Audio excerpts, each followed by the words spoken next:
So our next topic will cover 100 years of leadership. Getting leadership right makes a very positive difference. There's mounting evidence which connects better leadership to better patient care, which includes many of the recommendations that have come out from reports from people such as Don Berwick, Bruce Keogh, and leading academic Michael West. They all make the link between good leadership and making a positive difference to patient care, care outcomes, and the experience of that care. There's also a range of evidence making a link that failure in leadership and failure in patient care, such as the findings of the Francis report into the shocking failures of care at Mid Staffordshire Hospital. And in that regard, I must say it's good to see Sir Stephen Moss here today. Stephen was parachuted into Mid Staffs and bears the scars of what he saw and heard there. So Stephen, good to see you here today. Never has there been a more important time to invest in leadership development, from supporting and developing our current leaders to enthusing and inspiring our leaders of the future. So I'm delighted to welcome on stage Peter Homa, chairman of the NHS Leadership Academy, who brings a wealth of frontline experience and knowledge of leadership experience over nearly a 40-year career in the NHS. So Peter, I'm delighted to welcome you on stage.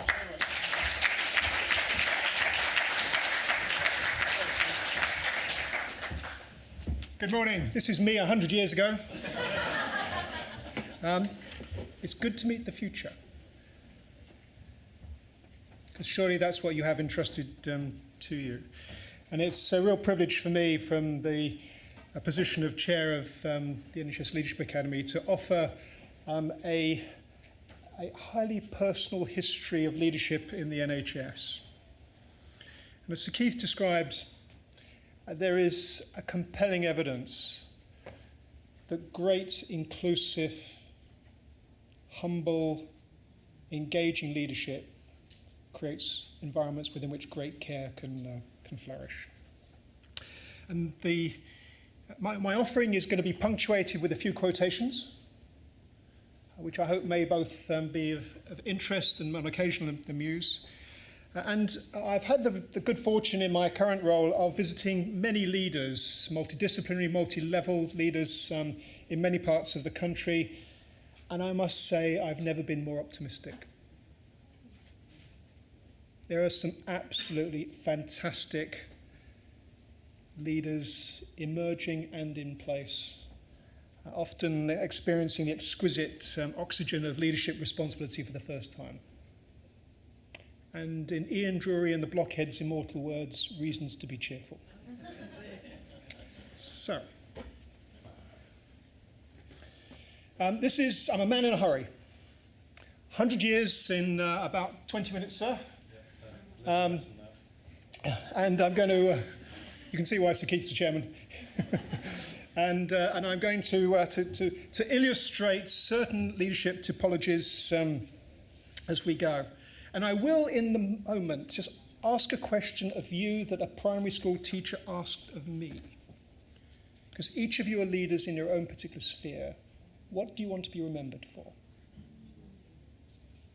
I'll leave that with you. So this is a brief whistle-stop tour. We're going to visit the past, the present, and a prospectus for the future. The first, trait leadership. This is the notion that leaders are born. You've either got it or you've not. It's binary, it's mostly masculine, and it's an entirely redundant notion.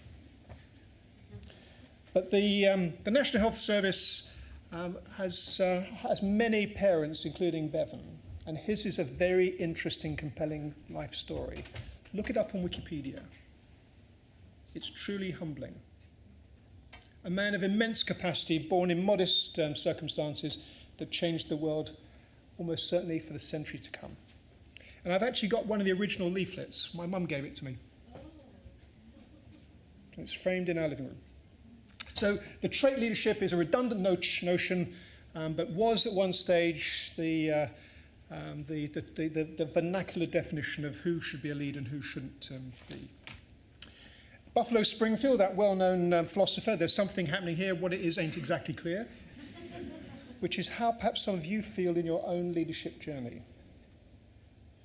And I suggest if you are in a dark place, as we all have from time to time, draw on Kierkegaard's dictum, we live life forwards and understand it backwards. Put yourself in the future and envisage what you need to do to get to where you want to be. Now, Sir Roy Griffiths, I've met all of these individuals you're about to see or interacted with them. I remember meeting Sir Roy. He produced the Griffiths Report. Looking around the room, none of you are old enough to remember it, apart from Sir Stephen. And there was this response, what does a grocer know about the NHS? Because he ran Sainsbury's. Actually, what he did is define in about an 18-page document the development of general management in an inclusive sense. And Norman Fowler was the Secretary of State then, and determined that the NHS wasn't an environment within which chief executives could be positioned. It seemed to be a much more inclusive environment. But if you haven't read the Griffiths Report, I commend it to you. It's a very short read. It's available on the web.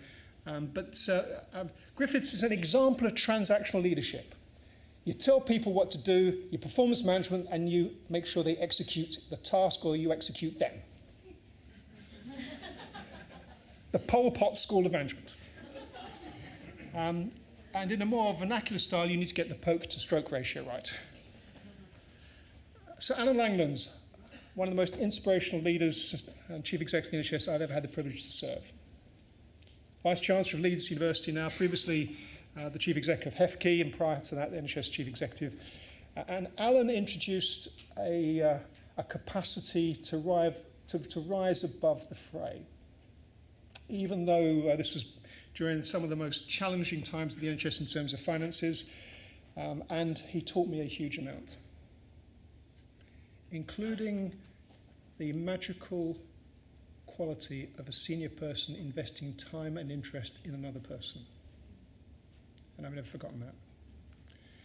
We're here on earth to do good for others. What the others are here for, I don't know. W.H. Auden, this is a much more sort of light-hearted rendering from Auden. And now the present, Marianne Griffiths, who's recently been voted as the top most influential chief executive, the first woman to be so, and the first three women in that illustrious category are very, very distinguished, as you would expect.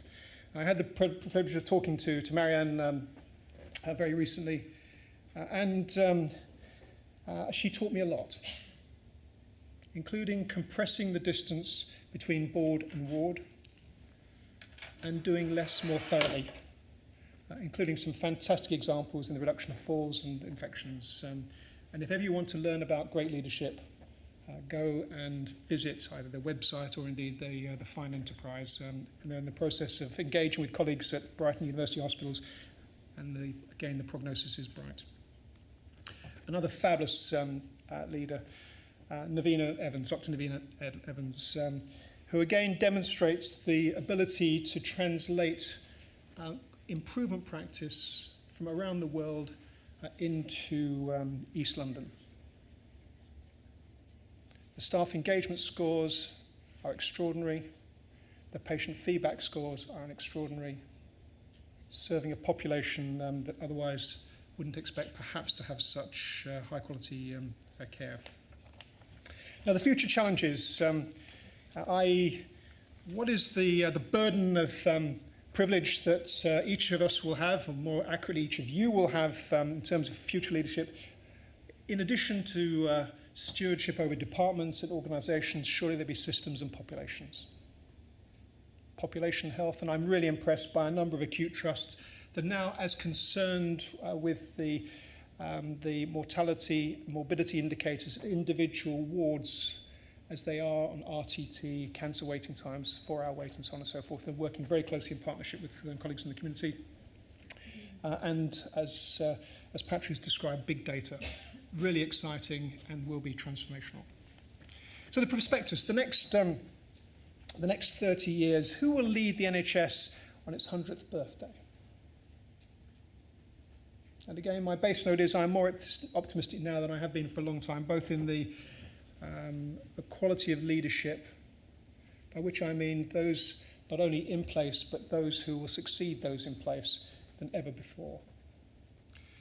This I declare non-pecuniary self-interest.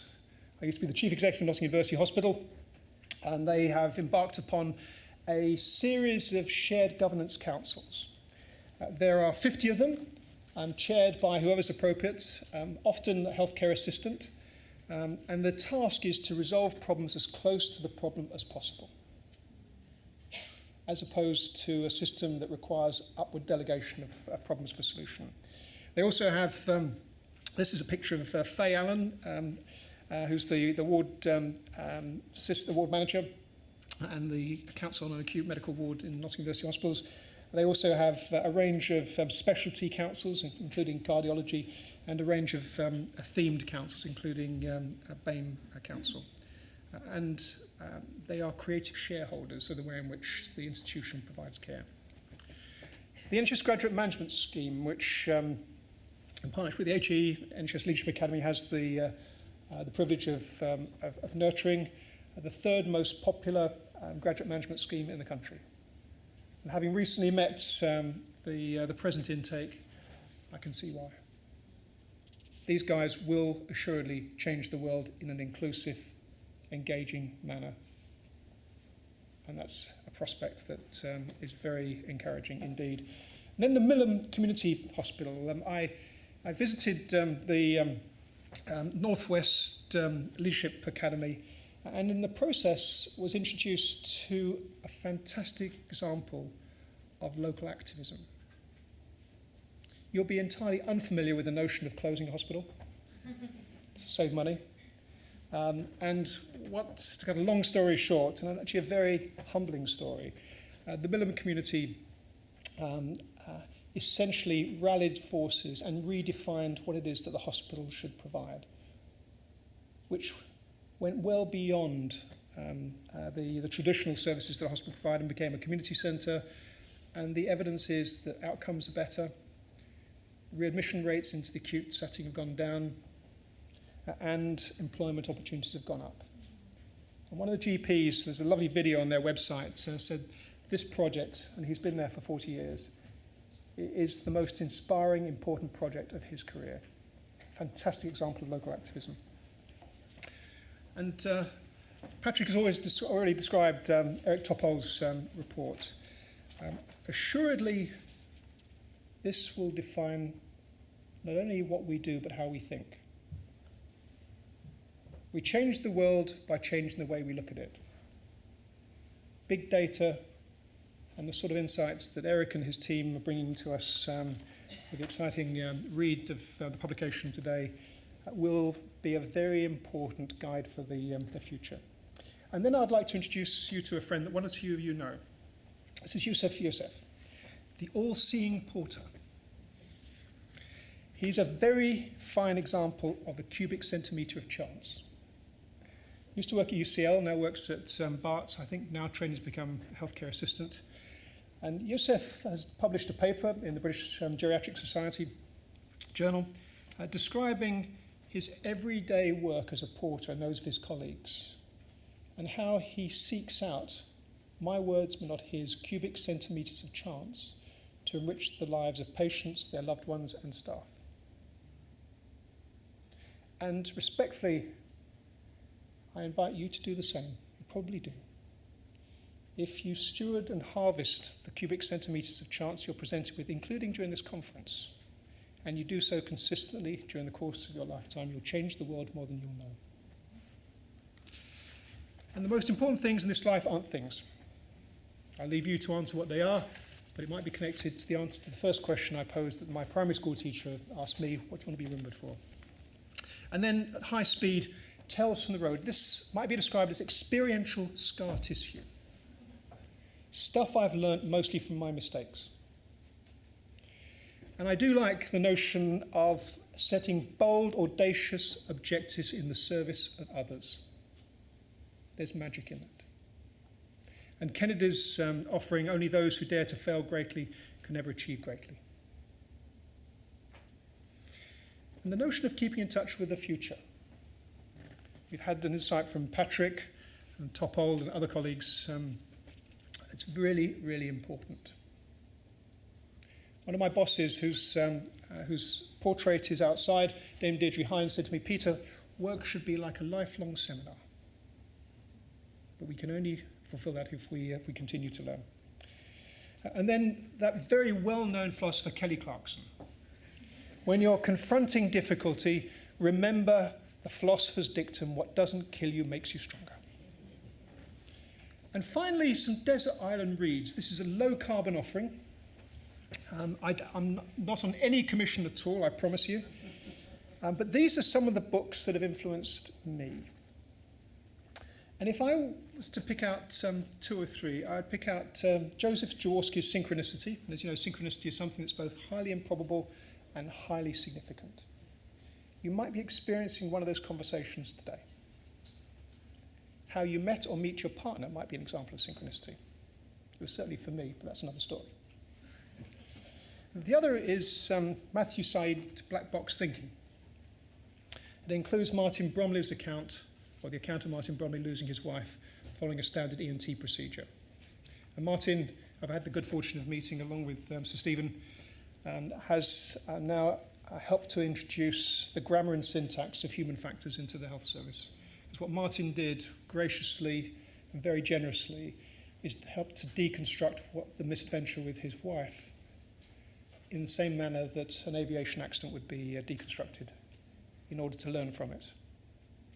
And it was measurement for improvement, not for judgment. And the final offering would be The Hidden Pleasures of Life by Theodore Selden, which is the read that I wish you to take away if you feel so inclined when you're sat by a swimming pool during the prospectus of summer holiday. And that, ladies and gentlemen, is 100 years in 20 minutes, and I wish you well in looking after the next 100 years. Thank you very much.